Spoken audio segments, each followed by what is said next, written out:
Hello students, today I bring for you the second part of life process.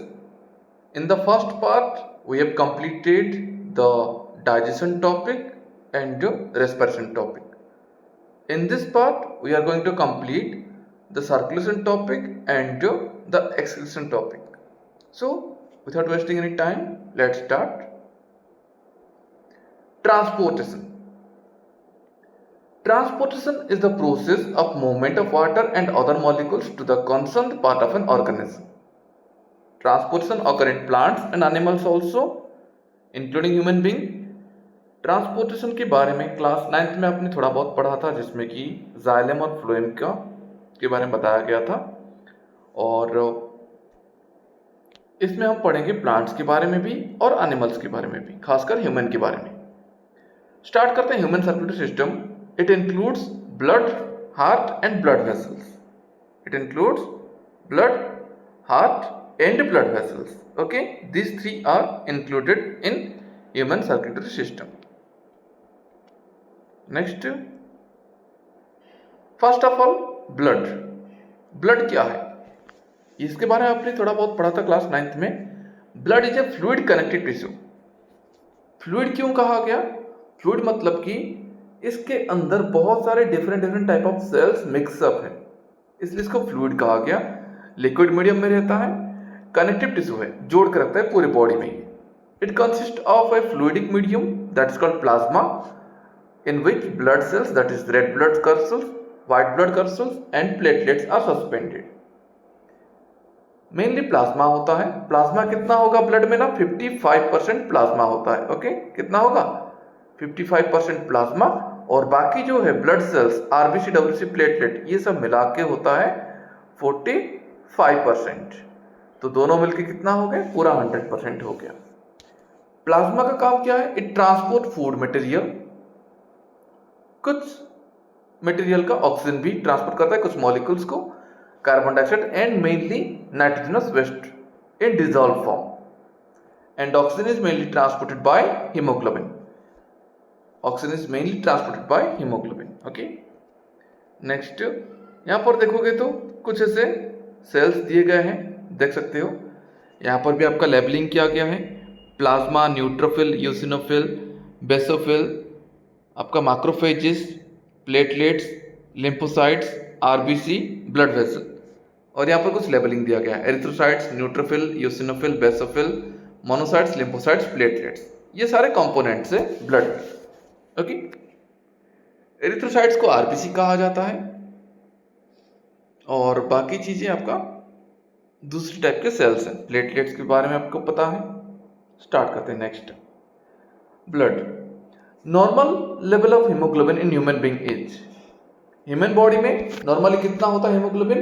ना 14 to 17 ग्राम पर 100 ml of blood.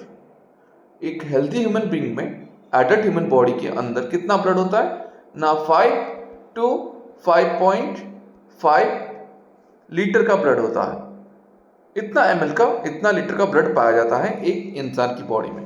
तो यहाँ पर haemoglobin दिया गया मेन बॉडी में 14 to 17 ग्राम पर 100 ml ब्लड। वुमेन में थोड़ा सा कम होता है, 12 to 15 ग्राम पर 100 ml blood, and in children 11 to 16 ग्राम पर 100 ml blood. The normal level of hemoglobin in animals like buffalo or cow is 10.4 to 16.4 gram in 100 ml of blood. Cow and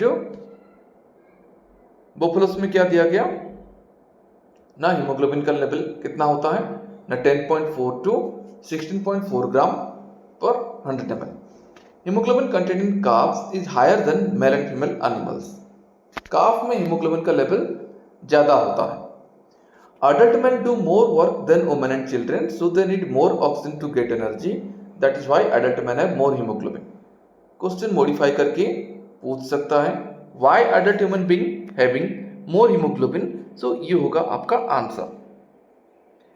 Hemoglobin level in human is comparatively more than that of animals like cattle, because human body need more oxygen to do various biological work. Animals के साथ भी compare करें तो इंसानों में ज्यादा होता है हेमोग्लोबिन, क्योंकि ज्यादा वर्क भी करना पड़ता है। नेक्स्ट, अब बात करते हैं हार्ट की। डायग्राम भी है, ये सेम आपका एनसीईआरटी का डायग्राम है। Heart pumps the blood all over the body. Main function है हार्ट का क्या है, सिर्फ ब्लड को पंप करता है। It is a muscular organ which is as big as your fist. Fist मतलब क्या होता है, मुट्ठी, बंद मुट्ठी को फिस्ट कहते हैं, ठीक है ना। जितना साइज आपकी फिस्ट है उतना साइज आपका हार्ट होता है approximately. Heart it has 4 chamber. Heart में 4 चैम्बर है। एक आपका ये left atrium, left ventricle and right atrium, right ventricle. 2 upper right and left atria, atria atrium एक ही बात है, and 2 right and left ventricle. NCERT देखोगे तो कहीं कहीं पर आपको ऑरिकल भी देखने को मिलेगा, auricle and ventricle.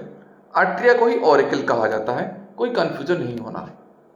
Right chamber carries U2 rich blood, that is right chamber जो है, right atrium right ventricle, they carry carbon dioxide rich blood which is also called deoxygenated blood, and left chamber carry both the left atrium and left ventricle they carry oxygenated rich blood.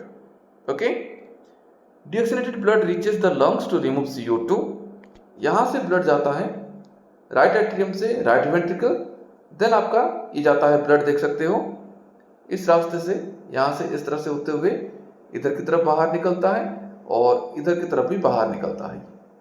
Okay, इस तरह से, और ये जाता है lungs में purify होने के लिए, CO2 रिमूव होगा, फिर दोबारा से ऑक्सीजनेटेड ब्लड लंग्स में एंट्री होगा, blood back to the heart and then it pump to the rest of the body part. Next, किस तरह से ये होता है देखो, समझो अच्छी तरह से। Oxygenated blood from the lungs, process क्या है देखो, लंग्स से प्यूरिफाई होके, मतलब ऑक्सीजन रिच ब्लड आता है, लंग्स से आता है। हमने ये भी पढ़ा था रेस्पिरेशन में, कैसे अल्वियोलाई होता है जिसके थ्रू गैसेस एक्सचेंज होता रहता है।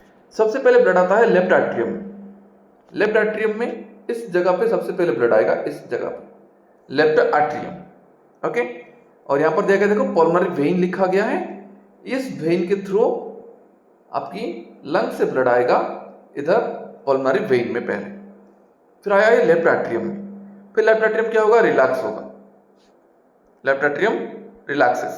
Okay, blood enters to the left atrium, left atrium contract, जैसे ब्लड एंट्री हो जाएगा लेफ्ट एट्रियम कॉन्ट्रैक्ट हो जाएगा।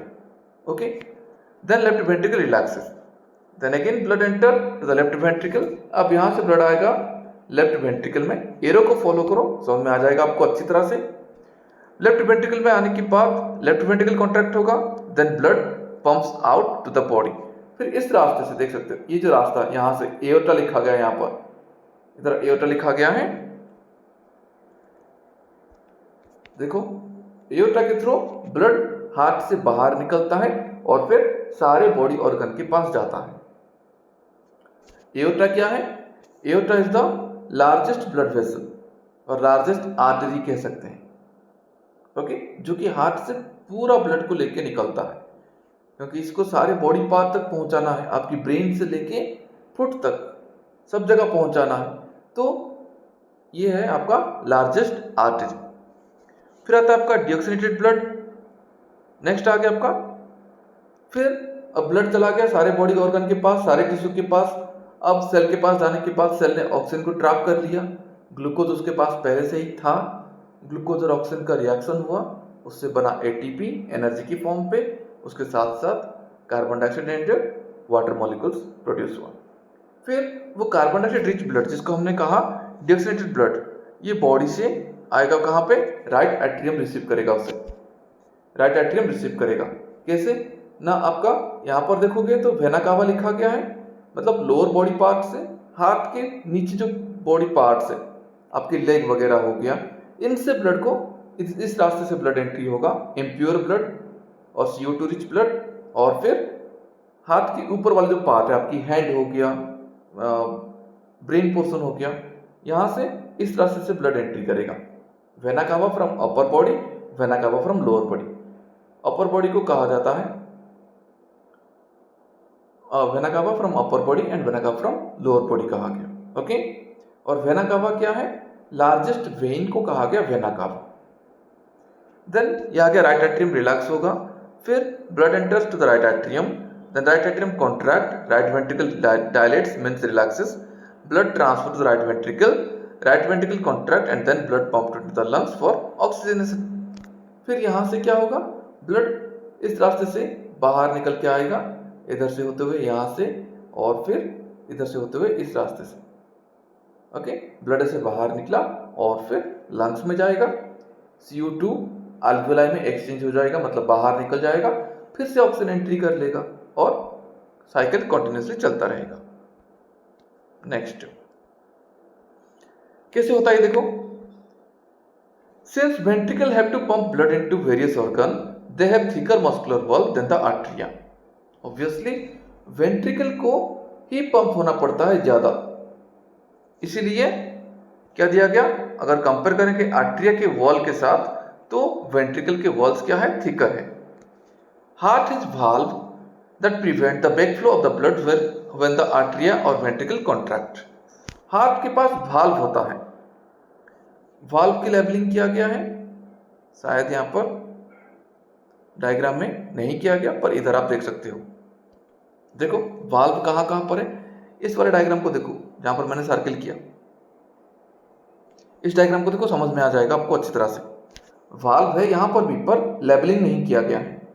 तो हार्ट के पास वाल्व्स होते हैं जो प्रिवेंट करता है क्या, बैक फ्लो, ब्लड पीछे की तरफ वापस ना आए, आगे की तरफ ही बढ़े. इसको कौन कंट्रोल करता है ना, ये जो वाल्व है. ओके, पहला यहां पर देखोगे, हार्ट में देखोगे तो इस जगह पर एक वाल्व है, यहां पर देख सकते हो जहां मैंने सर्किल किया, सर्किल को फॉलो करो. इसका नाम क्या है, दिस वाल्व इज कॉल्ड, इधर देख सकते हो मित्राल वाल्व कहा जाता है इसे.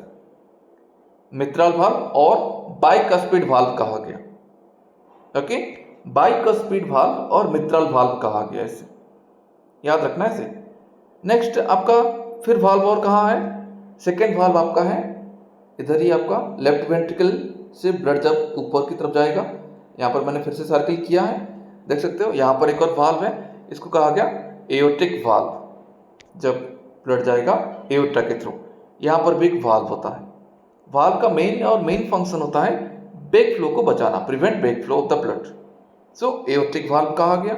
अब ये एओर्टा में चला गया, फिर यहाँ से मूव करते हुए आएगा.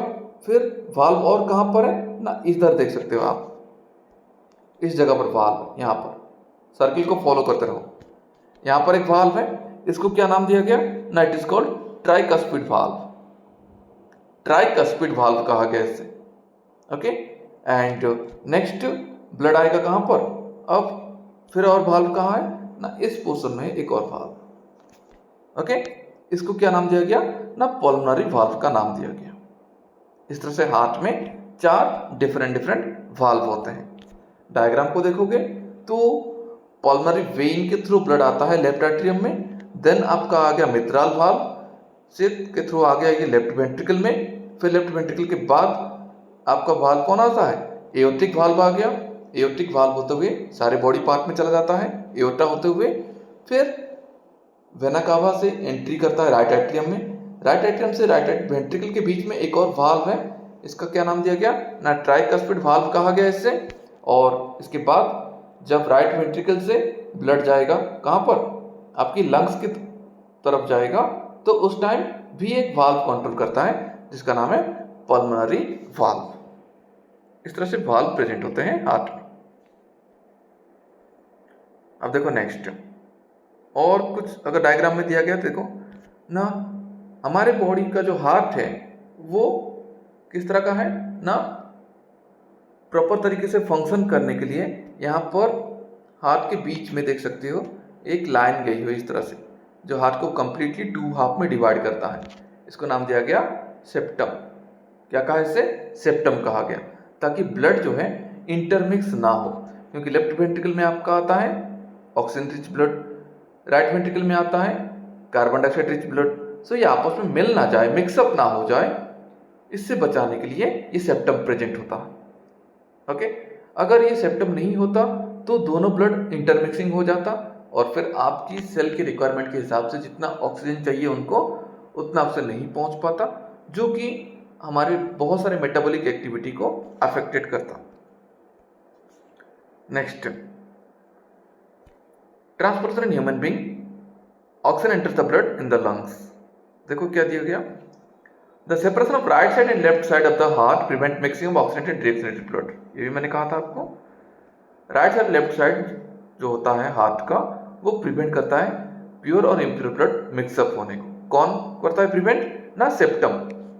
This allow a high efficient supply of oxygen to the body. Body को ज़्यादा अमाउंट का ऑक्सीजन की सप्लाई करता है, ताकि अगर ये डिफ्रेंशिएट नहीं होता, अगर ये ऐसे अलग ना होता, तो मिक्सअप ब्लड पहुंचता हमारे सेल के पास, जिससे कि हमारी सेल की रिक्वायरमेंट जितनी है ऑक्सीजन की उतना नहीं पहुंच पाता। It is useful in animals that need high energy, example birds and mammals. तो बर्ड्स एंड मामल्स के पास इस तरह से हार्ट 2 पार्ट में डिवाइड हुआ है बीच में से। ओके, सेप्टम प्रेजेंट है टू मेंटेन बॉडी टेम्परेचर।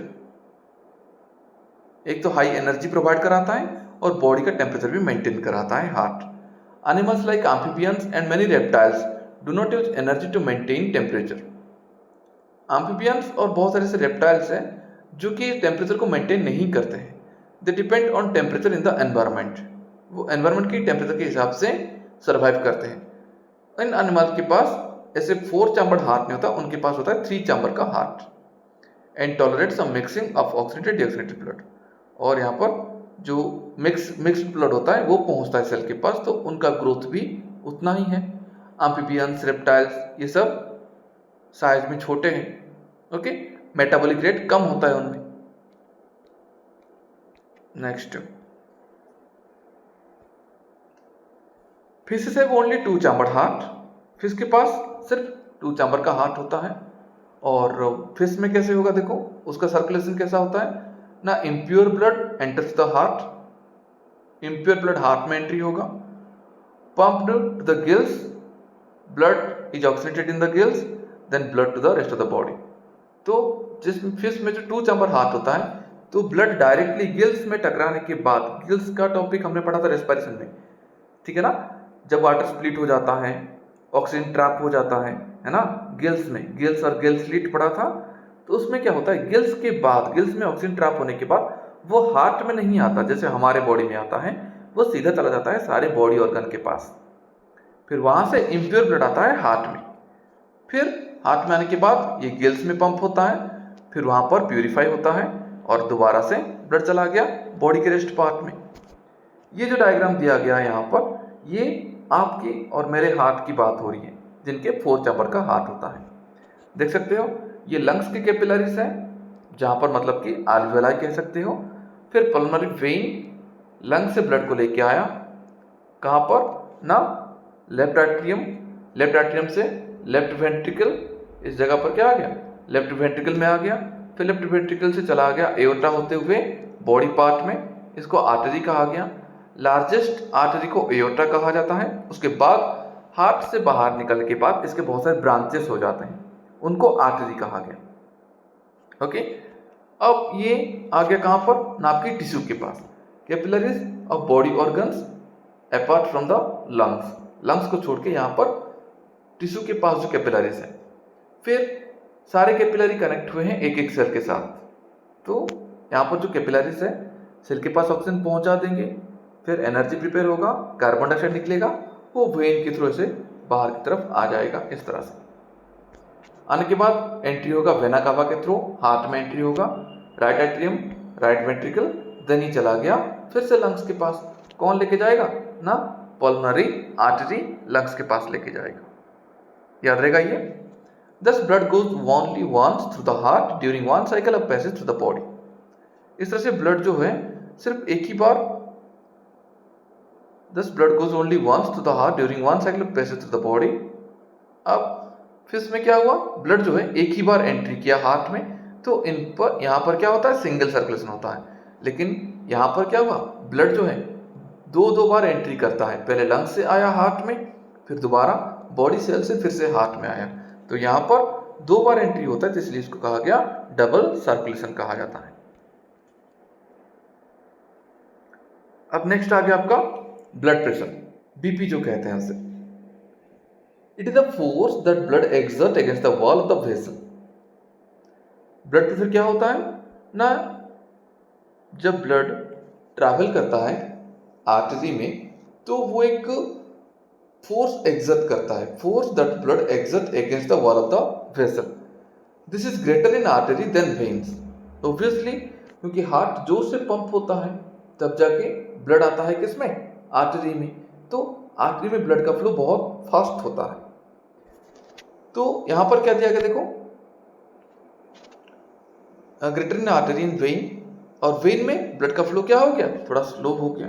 अब इसको कैसे समझोगे ना, इसको समझने के लिए एक एग्जांपल दे रहा हूं मैं। जैसे कि आपकी घर में, मोस्टली सबके घर में समर लगा हुआ है। जब समर ऑन करते हो तो पानी का फ्लो बहुत ही फास्ट होता है जब वो टंकी में जाता है, वाटर टैंक में जब जाता है तो बहुत ही तेजी से जाता है ना। तो इसको आप एग्जांपल ले लो, जो पंप होता है, जो समर लगा हुआ है, उस समर को हार्ट समझ लो। समर ऑन किया, स्विच ऑन किया आपने, ब्लड जो है, सॉरी यहाँ पर जो वाटर है वो चला गया, बहुत तेजी से चला गया, कहाँ पर, टंकी में चला गया। टंकी को मान लो आपकी सारे टिश्यू, ठीक है ना।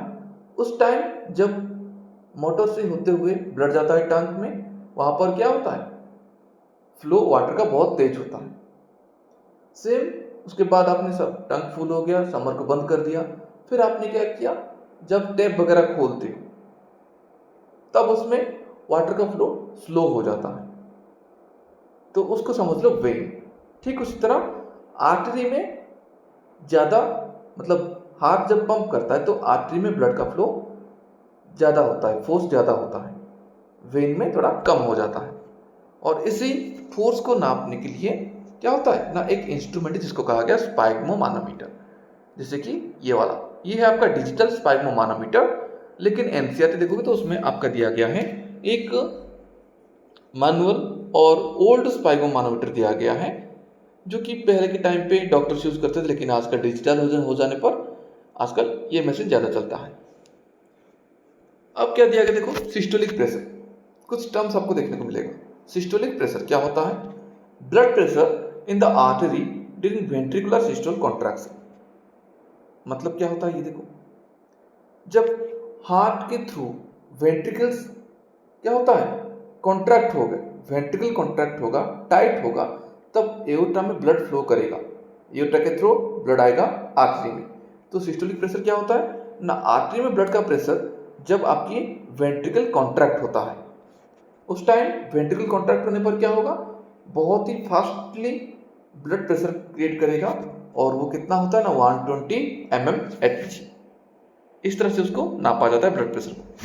डायस्टोलिक प्रेशर क्या होता है ना, ये वो प्रेशर है जब वेंट्रिकुलर डायस्टोल होता है, मतलब वेंट्रिकल रिलैक्स होता है। अब आर्टरी में ब्लड चला गया है, जाने के बाद टिश्यू के पास चला आ गया, टिश्यू के पास आने के बाद वेंट्रिकल क्या होता है ना, रिलैक्स हो जाता है, क्योंकि उसको एक बार पंप होना था, कॉन्ट्रैक्ट होना था, उसने हो गया है ना। अब ब्लड जो था वो टिश्यू के पास पहुंच गया, तो अब वेंट्रिकल थोड़ा रिलैक्स करता है। ओके, तो उस टाइम ब्लड का प्रेशर कितना होता है ना, 80 mmHg होता है। सॉरी,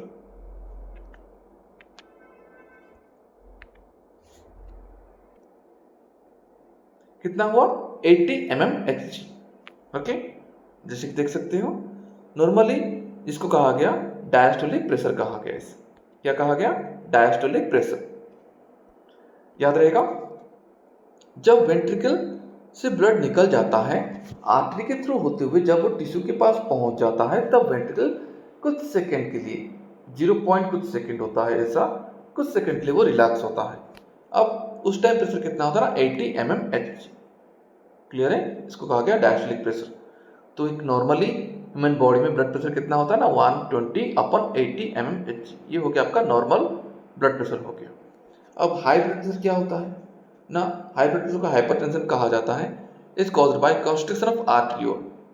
आर्टरी क्या होता है, कभी कभार कॉन्स्ट्रिक्ट हो जाता है, मतलब कि टाइट हो जाता है, ठीक है ना। Which increase the resistance of the blood flow, it leads to the rupture of artery and internal bleeding. High blood pressure कब होता है ना, जब आर्टरी टाइट हो जाता है, मतलब कि ये जो जिस रास्ते से ब्लड फ्लो करता है, जैसे कि आप देख सकते हो, ठीक है ना, ये रास्ता थोड़ा सा पतला हो जाएगा, और जैसे कि एक पाइप के थ्रू पानी आ रहा है, ठीक है ना। अब उस पाइप को आप थोड़ा सा प्रेशराइज करके दबा देते हो तो पानी का फ्लो क्या होता है, तेज हो जाता है ना। सेम उसी तरह यहाँ पर भी, तो जब ये आर्टरी थोड़ा कॉन्ट्रिक्ट हो जाएगा, आर्ट्रियोल थोड़ा कॉन्स्ट्रिक्ट हो जाएगा, तो क्या होगा ना, ब्लड का फ्लो बढ़ जाता है और that leads to high blood pressure and it leads to, अगर लंबे टाइम तक किसी में हो रहा है, then it leads to rupture of artery and internal bleeding. Artery टूट जाएगा और इंटरनली ब्लीडिंग स्टार्ट हो जाएगा। नेक्स्ट,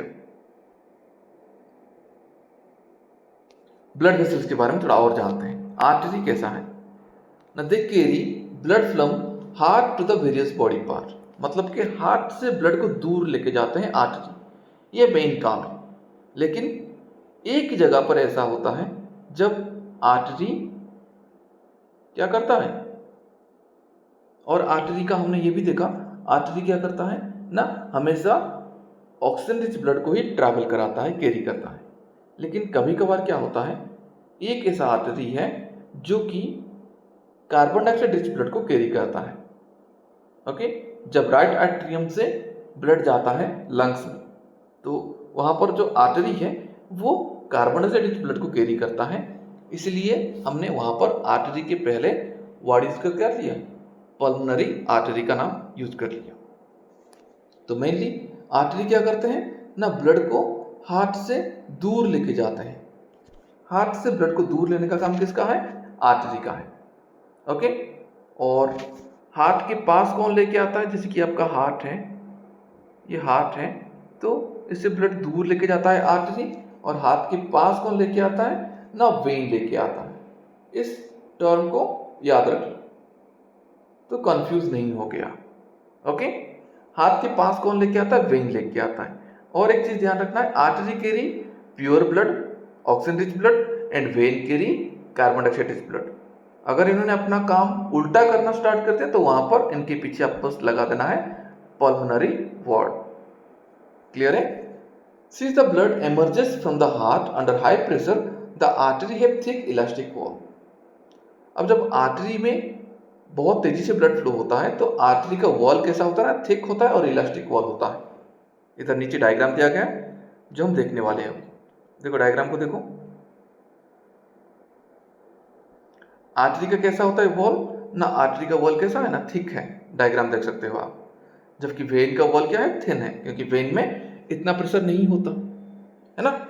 अब यहाँ पर एक और चीज होता है, आर्टरी में जब प्रेशर ज्यादा होता है तो आर्टरी के अंदर कोई वाल्व नहीं होता, आर्टरी में वाल्व नहीं होता।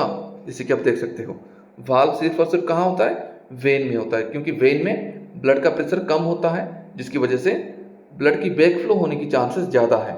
तो वेन में जगह जगह पर क्या है, ऐसे वाल्व दिया गया है।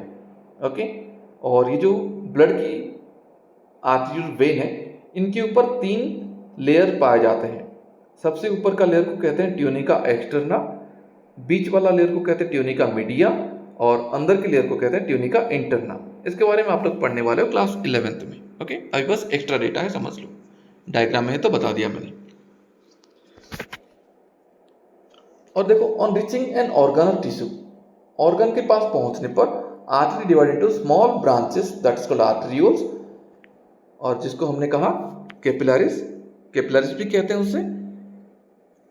किसी भी ऑर्गन के पास पहुंचा है, देखो यहाँ पर इसे पहुंचा है, ऐसे किसी ऑर्गन के पास पहुंचा, टिश्यू के पास पहुंच गया, तो आर्टरी बहुत सारे डिवीजन में, स्मॉल ब्रांचेस में डिवाइड हो जाते हैं, उनको आर्टरियोल कहते हैं।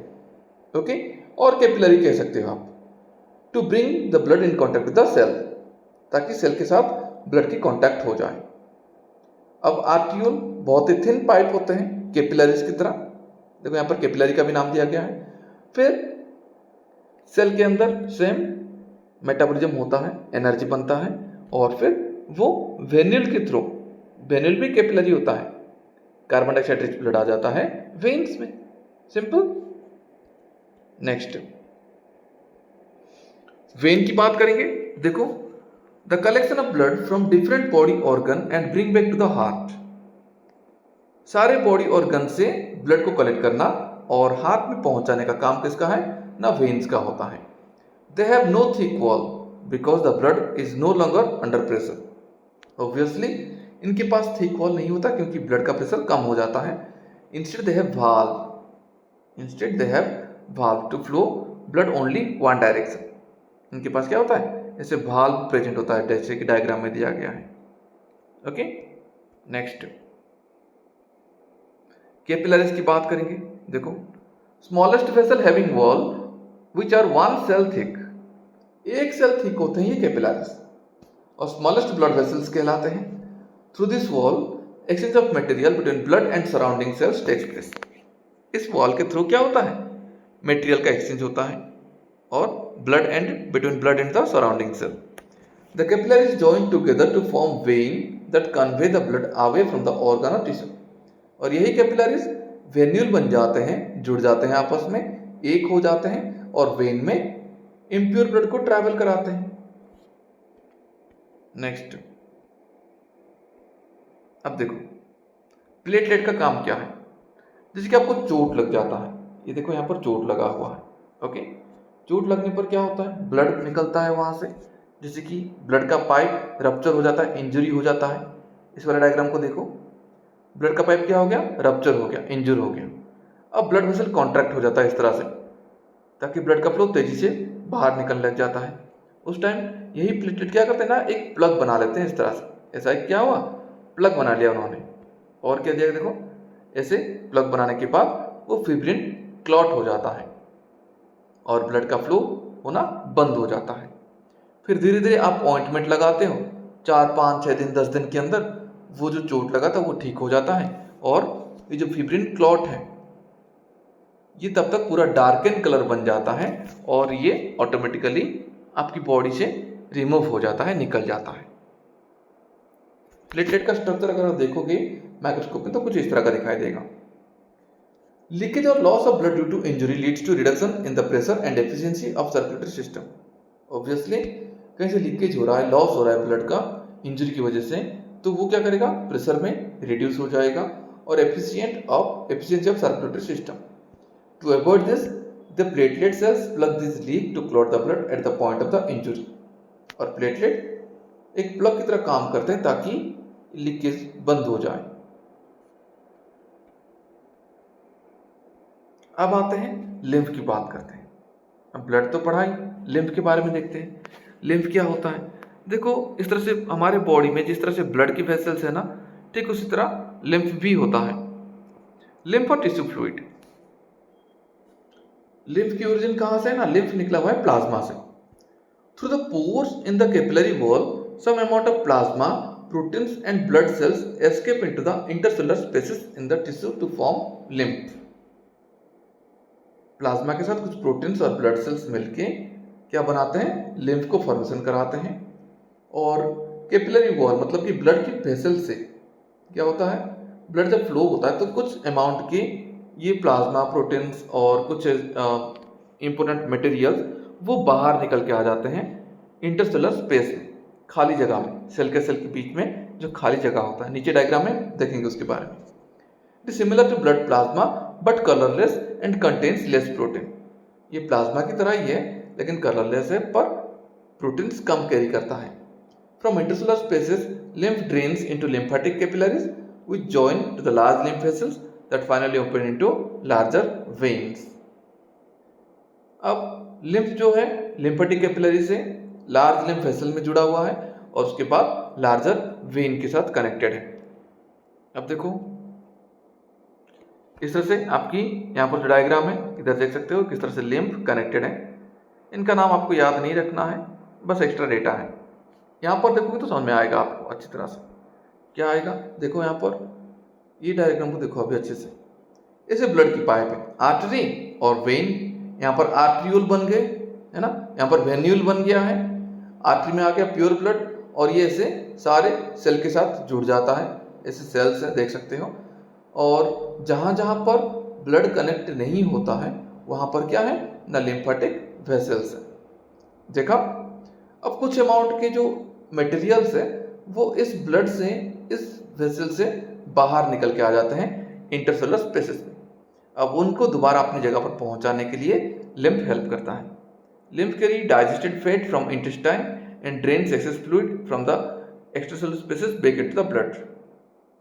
पहले तो फैट जो डाइजेस्ट हुआ है इंटेस्टाइन में उसको कैरी करता है, उसके साथ साथ जो एक्स्ट्रा फ्लूइड है जो इन एक्स्ट्रासेलुलर स्पेस के बीच में है उसको दोबारा ब्लड में डालने का काम लिम्फ का होता है।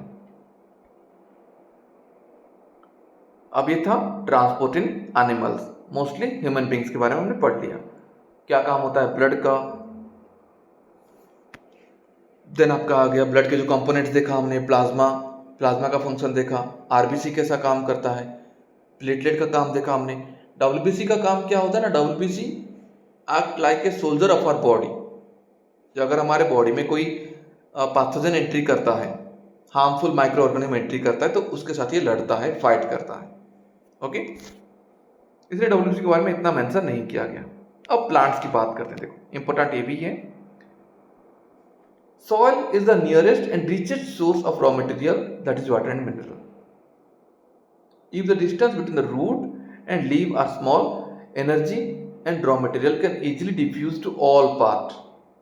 अगर प्लांट छोटा है ना, छोटा होगा तो रूट और लीव्स के बीच में डिस्टेंस कम हो जाएगा, तो जो एनर्जी और रॉ मटेरियल से वो आसानी से सिंपल डिफ्यूजन के थ्रू पूरे प्लांट में ट्रैवल कर लेता है। लेकिन जो बड़े प्लांट है उनके लिए पार्टिकुलर ट्रांसपोर्टेशन सिस्टम होता है। ओके, ट्रांसपोर्ट सिस्टम होता है। Plant do not move and have enormous dead cells. Obviously plant movement show नहीं करते और ज़्यादा डेड सेल्स होता है, so they need only low energy and slow transport system. Energy कम चाहिए, ट्रांसपोर्ट भी स्लोली होता रहता है, simple. Plant transport system includes two independently organized conducting tube. दो independently conducting tubes होता है प्लांट के ट्रांसपोर्ट सिस्टम में, एक है आपका जाइलम, दूसरा फ्लोएम। इनसे आप फेमिलियर हो ही पहले से, क्लास 9 से। जाइलम का काम move water and mineral from the soil, phloem का काम transport product of photosynthesis from leaves to the other part. Next, transport of water. In xylem tissue, vessels and tracheids of the root, stem and leaves are interconnected to form a water conducting channel reaching all the parts. ये xylem का काम होता है। At the root, cell actively take up ions from soil. This create a difference in the concentration of ion between the root and the soil. So water moves into the root from the soil. Thus there is a steady movement of water into the root xylem, creating a column of water pushing upward. Obviously, cell जब ions को take up करता है, minerals को take up करता है, उस time एक different concentration gradient start हो जाता है रूट और सॉइल के बीच में, और इसके साथ साथ डिफरेंस होने की वजह से वाटर भी रूट से सॉइल, मतलब सॉइल से रूट में आता है और फिर धीरे धीरे ऊपर की तरफ बढ़ता है। स्टेम में आया, स्टेम से लीफ के पास पहुंचता है। But this pressure is not enough to move water over the height. अगर प्लांट बहुत ही हाइट में है तो ये प्रेशर के थ्रू वाटर को मूव नहीं कर सकता, इसलिए क्या होता है, so plant use another strategy that is called transpiration. उसको ट्रांसपीरेशन का स्ट्रेटेजी भी प्लांट यूज करता है। सिंपली आपकी आयन कंसंट्रेशन ग्रेडियंट के बीच में जो वाटर ट्रांसपोर्ट होता है वो नॉर्मली आपकी किस में होगा ना, श्रब टाइप प्लांट में होगा, जिनकी हाइट 5-6 फीट की होती है, उन प्लांट्स में ही हो जाएगा। लेकिन अगर उससे भी थोड़ा और हाइट वाला प्लांट है, जैसे कोकोनट प्लांट हो गया, है ना, उनमें क्या होता है ना, उनमें सिर्फ ये कंसंट्रेशन ग्रेडियंट प्रेशर से नहीं होने वाला वाटर का एक्सचेंज, वाटर ट्रांसपोर्ट नहीं होने वाला, तो उनके लिए वो एक और स्ट्रेटजी अपनाते हैं जिसको हमने कहा ट्रांसपीरेशन। अब देखो इस डायग्राम को देख लो, अभी डायग्राम दिया गया, देखो इसे रूट, सॉइल, एरो को फॉलो करो, वाटर मिनरल सॉइल से आते हैं लीफ के पास, है ना। Same xylem tissue that carry water and dissolve mineral up from the root, stem में आने के बाद लीफ में पहुंच गया। अब ट्रांसपीरेशन तो होता है क्योंकि प्लांट हाइट में ज़्यादा है, तो ट्रांसपीरेशन को भी अपनाते हैं, और फिर एक प्रेशर क्रिएट होता है, उसके बारे में पढ़ेंगे अभी। और प्लांट जब वाटर को यूज करके किस तरह से खाना बनाता है, फोटोसिंथेसिस होता है, वो भी हम पढ़ चुके थे पहले ही। तो फूड बनने के बाद वो फ्लोएम ट्रांसपोर्ट करता है दोनों तरफ, प्लांट के ऊपर वाले पार्ट में और लोअर पार्ट में।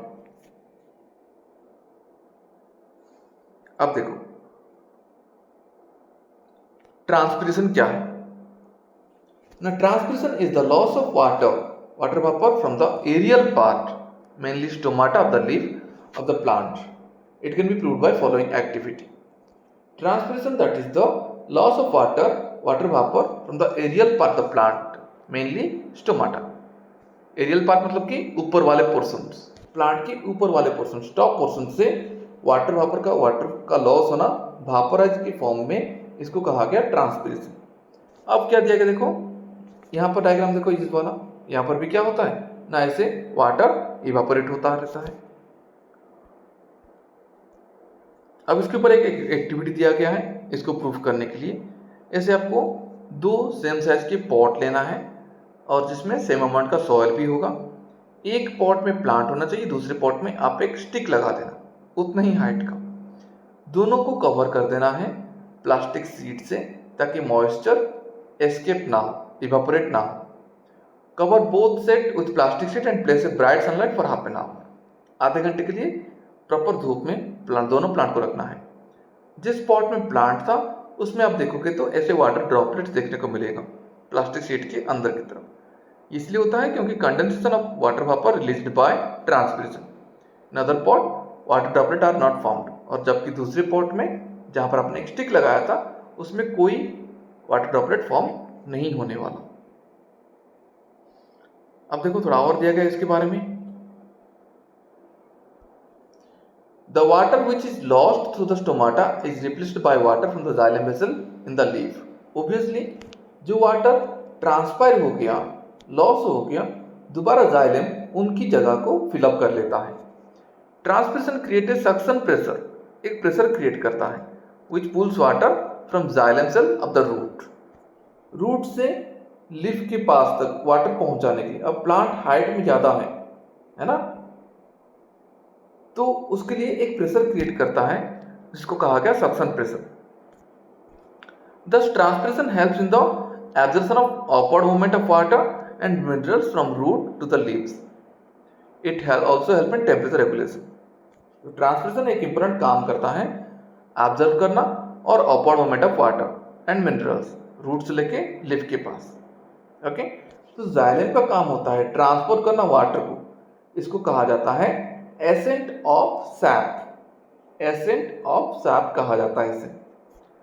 Next, generally stomata closed at night, so plant depend on root pressure for water transfer at night. Generally stomata रात को बंद हो जाते हैं तो प्लांट वाटर की रिक्वायरमेंट को फुलफिल करने के लिए रूट प्रेशर का हेल्प लेता है। ओके, सेम आयंस का जो रूट और सॉइल के बीच में जो आयन का कंसंट्रेशन डिफरेंट हो जाता है उसका हेल्प लेके वाटर को ट्रांसपोर्ट कराता रहता है। During day time when stomata are open, transpiration pull is the major driving force in the water transport. Transpiration pull कहा गया मतलब ये जो सक्शन प्रेशर की वजह से ट्रांसपिरेशन की वजह से क्या होता है, वाटर एकदम खींचा चला जाता है लीफ के पास। इसको कहा गया ट्रांसपिरेशन पुल कहा जाता है। और क्या दिया गया देखो, transport of soluble product of photosynthesis that is food material from leaf to the other part is called translocation. Food के ट्रांसपोर्ट को कहा गया ट्रांसलोकेशन। जो कौन करता है, फ्लोएम करता है। Phloem also transport amino acids and other substances. This substances are delivered to the storage organ that is root, fruit and seed and growing organs. ये सब्सटेंस कहाँ डिलीवर होगा ना, पहले तो स्टोरेज ऑर्गन के पास भी जाएगा, रूट में, फ्रूट में, सीड में और ग्रोइंग पार्ट में भी जाएगा।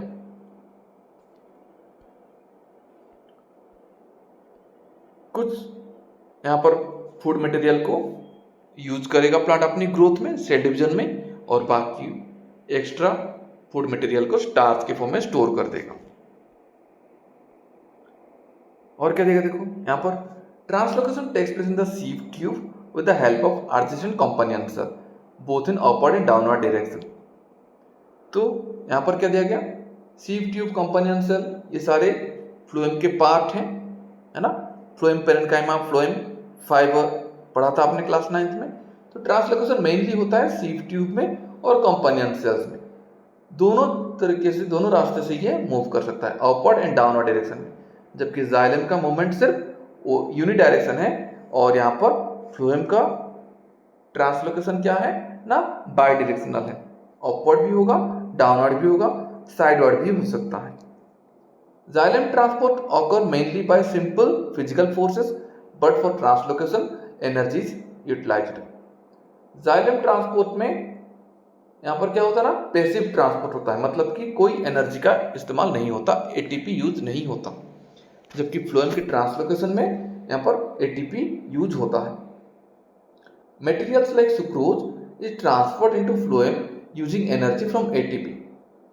वही सुक्रोज जो ग्लूकोज का एक कॉम्प्लेक्स फॉर्म है सुक्रोज, वो ट्रांसफर होता है फ्लोएम में। This increase the osmotic pressure of the tissue causing water to move into it. Phloem का जो एटीपी वाला ट्रांसपोर्ट होता है, जो एक्टिव ट्रांसपोर्ट है, ये तो फूड को तो पहुंचाता है, लेकिन साथ ही साथ ये एक ऑस्मोटिक प्रेशर क्रिएट कर लेता है, जिसकी वजह से वाटर भी ट्रांसपोर्ट होता है, उसके साथ फूड के साथ वाटर भी मूव कर लेता है। This pressure move the material into the phloem to the tissue. Example, in spring, sugar stored in root or stem is transported to the buds which need energy to grow. Obviously, तो phloem जो ATP का इस्तेमाल करता है food को पहुंचाने में multi direction में, उस टाइम ये एक प्रेशर भी क्रिएट कर लेता है, जिसका नाम है ऑस्मोटिक प्रेशर। और ऑस्मोटिक प्रेशर की हेल्प लेके जाइलम भी अपना काम कर लेता है, मतलब कि वाटर को भी मूवमेंट करा लेता है। और इसके साथ आपका ये टॉपिक कंप्लीट हो गया, जिसमें हमने देखा ट्रांसपोर्टेशन, पहले हमने देखा एनिमल्स में, फिर हम देखे प्लांट्स के थ्रू। अब आते हैं एक्सक्रीशन।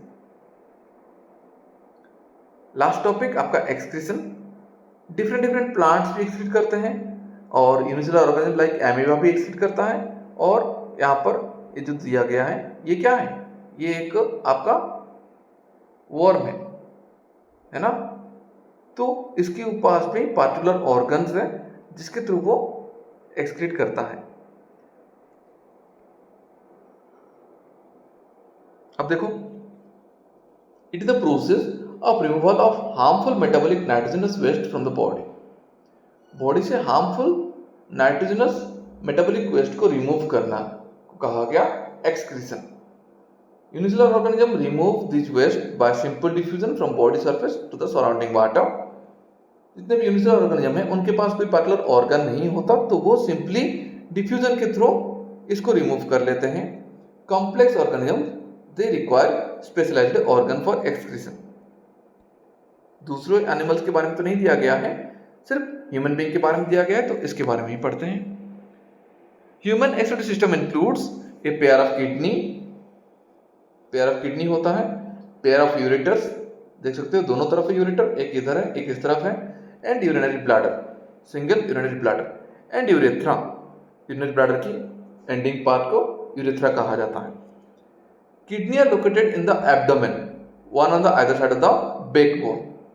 एब्डोमेन मतलब कि बैक साइड, पीठ जो आपकी बैक साइड होता है, वहां पर दो आपका बैकबोन है, बैकबोन की एंडिंग पार्ट के दोनों साइड में होता है kidney. The purpose of making urine is to filter out waste product from the blood. Main होता है यूरिन बनने का, ताकि वो वेस्ट प्रोडक्ट को, ब्लड के जो वेस्ट प्रोडक्ट होता है उसको फिल्टर करके बॉडी से निकाल सके time to time. In the kidneys nitrogenous waste such as urea और uric acid are removed from blood. Kidney के थ्रू जो नाइट्रोजनस वेस्ट प्रोडक्ट होता है, जैसे कि यूरिया, यूरिक एसिड है, ये हमारे बॉडी के लिए बहुत ही हार्मफुल है। अगर ये बॉडी में ही एक्युमुलेट होते रहेंगे तो आपकी सेल को नुकसान पहुंचा सकते हैं, तो इनको टाइमली बॉडी से निकलना चाहिए। इसके लिए हमारे पास क्या है ना, ये पूरा बहुत सारे से ऑर्गन से, पार्टिकुलर ऑर्गन है, kidney, ureter, urinary bladder. Next, each kidney has large number of filtration unit that is called nephron, those are packed close together. हर एक किडनी के पास नंबर ऑफ नेफ्रॉन्स पाए जाते हैं, मिलियंस नंबर में होते हैं। ओके, नेफ्रॉन्स पाए जाते हैं जो कि बहुत ही टाइटली पैक है, क्लोजली पैक होते हैं। At the end of each nephron a cup shaped structure called Bowman's capsule is seen. देखो डायग्राम देखो, ये आपकी एनसीटी वाला डायग्राम है। ओके, देखो क्या दिया, ये आपका एनसीटी का डायग्राम है। यहां पर देखोगे तो बाउमैन्स कैप्सूल है ना। At the end of nephron each nephron a cup shaped structure called Bowman's capsule is seen. It encloses a cluster of very thin walled blood capillaries called glomerulus. यहां पर देखो तो क्या है, बहुत सारे ब्लड के कैपिलरीज हैं, इसको ग्लोमेरुलस कहा गया। बाउमैन्स कैप्सूल सी शेप का होता है, ग्लोमेरुलस आ गया। अब जो रेनल आर्टरी है, आर्टरी जो कनेक्ट हुआ है किडनी के साथ, उसको रेनल वर्ड यूज किया गया। सेम जो आर्टरियल वेइन जुड़े हुए हैं लंग्स के साथ, उसको हमने पल्मनरी का वर्ड यूज किया था, है ना। ठीक उसी तरह यहाँ पर भी जो आर्टरियल वेइन आपकी कनेक्ट हुए हैं नेफ्रॉन के साथ या किडनी के साथ, उनको हम नाम दिया रेनल आर्टरी और रेनल वेइन। जैसे कि ब्रांच ऑफ रेनल आर्टरी, इसके थ्रू ब्लड एंट्री करेगा, फिर इधर ग्लोमेरुलस है, यहाँ पर ग्लोमेरुलस के बाद ये फिर बाहर निकल के आ जाएगा ऐसे। ओके, इस तरह से बाहर निकल के आ गया। In glomerulus blood filtered and then Bowman's capsule collect the filtrate. और जो ब्लड पूरी तरह से फिल्टर हो गया यहाँ पर, जैसे हमने डॉट वगैरह बनाया है, और वो जो भी मटेरियल्स है ब्लड के जो कंपोनेंट्स है एक्सेप्ट द सेल्स, सेल्स को छोड़ के ब्लड में जो बाकी पार्ट है, कुछ ग्लूकोज होगा, कुछ नाइट्रोजनस वेस्ट होगा, एमिनो एसिड्स होगा, एंजाइम्स होगा, हार्मोन्स होगा, है ना, वो सब यहाँ पर फिल्ट्रेट कहलाते हैं, जो एंट्री करता है कहाँ पर ना, आपकी ग्लोमेरुलस की पाइप में। फिर ये आ जाएगा आपका कहाँ पर, ट्यूबुलर पार्ट ऑफ नेफ्रॉन में आ जाएगा। फिर जो जो बॉडी की रिक्वायरमेंट पार्ट है वो सब फिर से रीअब्जर्व हो जाएगा ब्लड में ही। और जो एक्सेप्ट द आपका कौन ना, एक्सेप्ट नाइट्रोजनस वेस्ट, बाकी सारी चीजें वो क्या होंगे, रीअब्जर्व हो जाएंगी, क्योंकि वो आपकी बॉडी के लिए रिक्वायरमेंट है ना। अब देखो अच्छे से देखते हैं। Glucose, amino acid, salt and major amount of water is in the initial filtrate are selectively reabsorbed as the urine flow along with the tube.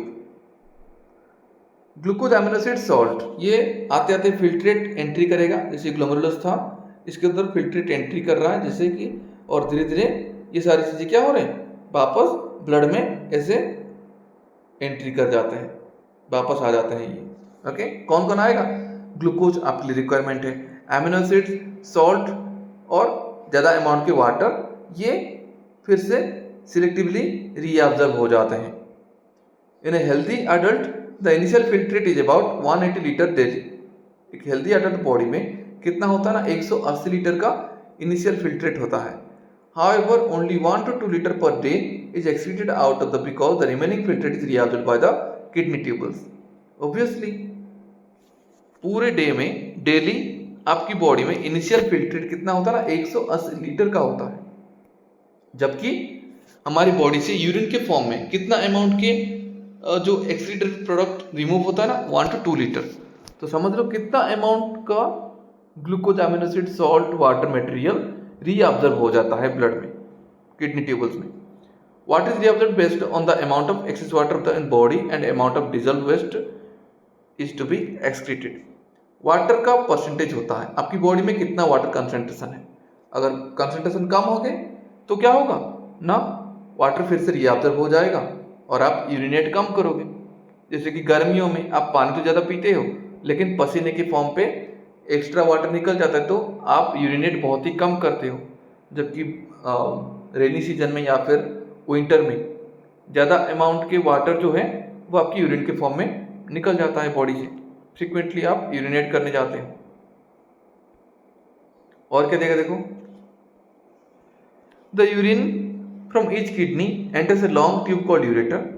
अब यूरिन फॉर्म होने के बाद ये से यूरेटर में आ जाता है और फिर then passes to the urinary bladder where it is stored, और यहाँ पर वो स्टोर हो जाता है urinary bladder. As the bladder expands pressure increases that leads to urge and to urinate through the urethra. जब ये ब्लैडर एक्सपांड होता है, ज़्यादा अमाउंट की यूरिन हो गया, तो ये एक दैट लीड्स टू अर्ज, मतलब एक सेंसेशन स्टार्ट कर लेता है कि यूरिनेट करना है, और फिर यूरिथ्रा के थ्रू आप यूरिनेट कर लेते हो। The bladder is muscular, so it is under nervous control. As a result we can control the urge to urinate. Bladder muscular होता है और यहाँ इसके चारों तरफ क्या है, नर्व इम्पल्स प्रेजेंट है। यहाँ पर इधर ब्लैडर के आसपास क्या है, नर्व इम्पल्स प्रेजेंट होते हैं। तो आप जैसे कि ऐसा नहीं कि अर्ज हुआ तो आप तुरंत यूरिनेट करते हो। मान लो किसी मीटिंग में आप बैठे हुए हो तो आप कंट्रोल कर सकते हो। कैसे ना, इसी नर्वस होने की वजह से, नर्व कंट्रोल होने की वजह से आपकी ब्रेन उसको थोड़ा उस अर्ज को कंट्रोल कर लेता है कुछ मिनट्स तक। अब आते हैं, कुछ लोग होते हैं जंक फूड वगैरह ज़्यादा खाने से क्या होता है, या फिर किसी बैड हैबिट्स की वजह से आपकी किडनी फेल्यूर हो जाता है, किडनी प्रॉपरली काम नहीं कर पाता। That kidney failure leads to accumulation of poisonous waste material into the body. और किडनी फेल्यूर क्या होता है, नहीं जो पॉइजनस नाइट्रोजनस वेस्ट मटेरियल से बॉडी में ही मूव होता रहता है। In this case an artificial kidney is used to, इस जगह पर आर्टिफिशियल किडनी लगाई जाती है। It is device to remove nitrogenous waste from the blood through dialysis.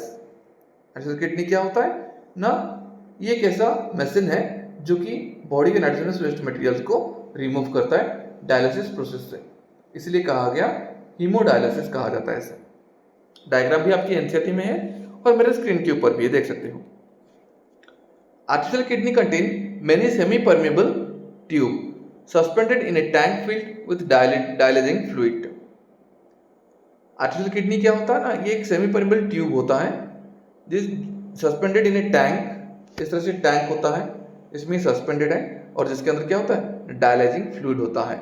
It is the same osmotic pressure of the blood but no nitrogenous waste material. और इस fluid में क्या है, ऑस्मोटिक प्रेशर सेम होता है लेकिन कोई नाइट्रोजनस वेस्ट नहीं होता। When a patient's blood is passed through the tube, the waste product from the body, from the blood diffuses into the dialysing fluid।